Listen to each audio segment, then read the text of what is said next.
नमस्कार. आज व्हिडिओ घेण्याचं कारण 8 ते 10 दिवसाआधी हळदीला एक ड्रिंचिंग घेतली होती. त्यामध्ये 13-40-13 या विद्राव्य खताचा वापर केला होता. 13-40-13 मध्ये 13% नत्र, 40% स्फुरद आणि 13% पोटॅश हे घटक असतात. तर आज एक जैविक खताचा इथे वापर करत आहोत. त्याचं नाव आहे पी बूस्ट DX म्हणजेच फॉस्फेट सोल्युबलायझिंग बॅक्टेरिया. हे एक जैविक खत असते. आपल्या जमिनीतील अचल स्वरूपातील फॉस्फेट म्हणजेच दाणेदार जे आपण याच्या आधी भेसळ डोसमध्ये दिलेले असेल किंवा विद्राव्य खत दिलेले असेल ते पूर्णपणे उचलले जात नाही. ते हे उचलून देण्याचे काम करते फक्त दाणेदार स्वरूपातील खत. इतर आपल्याला खत उचलण्याचं काम करायचं असेल तर त्याला NPK आपण वापरू शकतो. त्यामध्ये नत्र, स्फुरद, पालाश तिन्ही पण घटक असतात.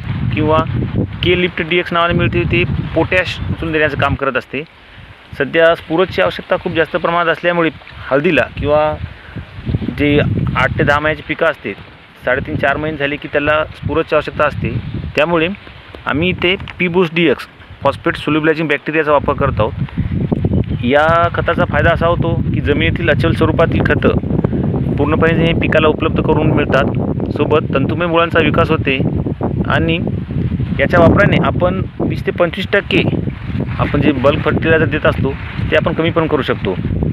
याचा खूप चांगल्या प्रकारे आपल्याला रिझल्ट मिळते. सध्या अशा प्रकारे अवस्था आहे हळदीची. आतापर्यंत फक्त 2 फवारण्या झाल्यात हळदीला वरच्या. आता एक येणाऱ्या पुढील 4 ते 5 दिवसांमध्ये एक हळदीवर फवारणी घ्यायची. त्या हळदीचा कुठले औषध वापरायचे त्याचा व्हिडिओ घेऊ. सध्या अशी कंडिशन आहे हळदीची. कलर हिरवागार आहे. करपा क्वचितच कुठे कुठे जाणवतो. असं नाही की चांगल्या जागेवर उभं राहून व्हिडिओ घेतो. पूर्ण हळद दाखवण्याचा प्रयत्न करू या व्हिडिओमध्येच. अशा प्रकारे कंडिशन आहे. हे या साईडची हळद आहे. आता